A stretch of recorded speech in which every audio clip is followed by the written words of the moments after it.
The Nigerian Safety Investigation Bureau, NSIB, has been notified and commenced investigation into an incident involving a Jabiru J430 single airplane operated by Airfest Hospitality and Tours, which occurred today.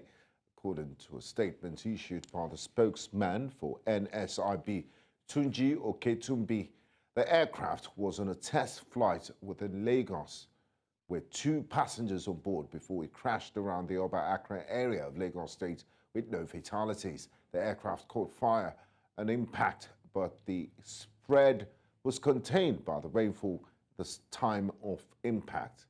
It states that the NSIB solicits information from the public in the form of pictures, video, or recorded evidence to assist in conducting a comprehensive investigation. Join us live tonight on NC Continental Prime to discuss this further is Olumide Ohunaya, an aviation consultant. A warm welcome to you, Olumide, and thanks for joining us on the news. Thank you for having me. Good evening. Good evening to you. Now, Olumide, there has been a series of air crashes in Nigeria in recent times, the last being this incident in Lagos State today. It begs the question of the state of air safety in Nigeria. What do you make of this? Good evening once again. I don't think there's any reason for us to panic. We've not done badly, and we are preparing for the ICAO safety audit, which is coming up any moment from now, and the industry is prepared for that. Remember, we have our certification, the Category 1 certification on air safety from the FAA, and we have sustained it over the years without losing it. And now we have not failed the ICAO audit, and I don't think we should fail it. So I don't want us to be alarmed by what happens. It is not a scheduled airline. It's just a new aircraft who was put on a test flight. How they got to the urban area with that flight is what I don't understand. I am yet to fathom, because I don't expect an aircraft wait for test flight to fly in an urban area.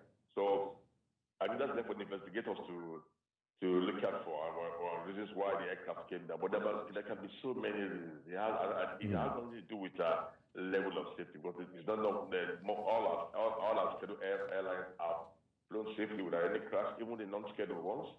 But this one is an aircraft, a new aircraft, and it was supposed to be on training. So it has happened. How it happened, what happened, is left for the investigators. And there are many options. It might be the crew, it might be that the engine had an issue, it might be the fuel on board was not enough, and it could not get to the runway at the airport, and that's why you have to look for. But the good thing about it is that rather than crash into a building or in a busy place, it was attempting to land on the road. And luckily for the pilot and the other crew, it was ready. So the fire did not do enough damage, and they are both alive today, and the hospital receiving treatment.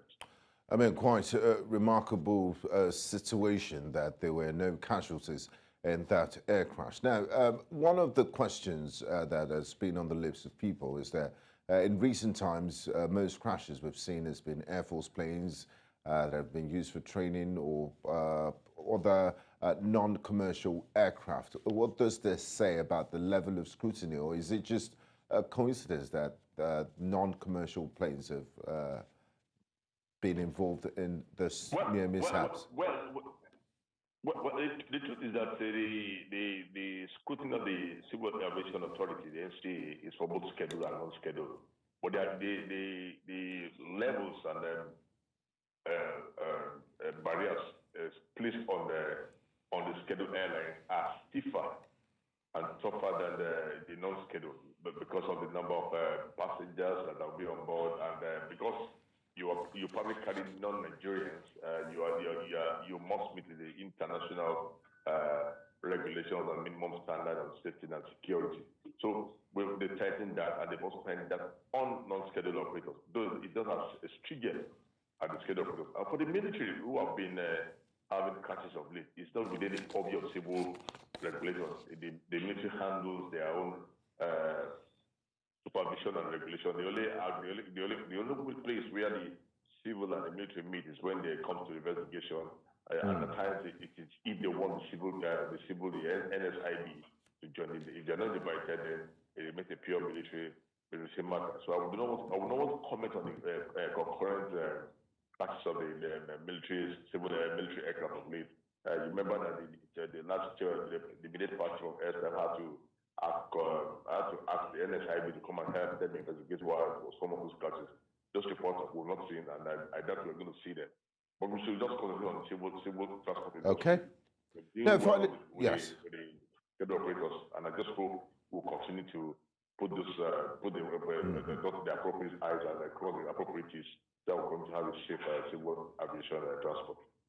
Now, finally, before I let you go, Olumide, it's almost a miracle that people on ground were not even affected by this crash, and it's a busy road that could have, there could have been multiple effects of this crash. Now, my final question to you, Olumide, is the NSIB has spoken with this sort of situations and incidents when they happen.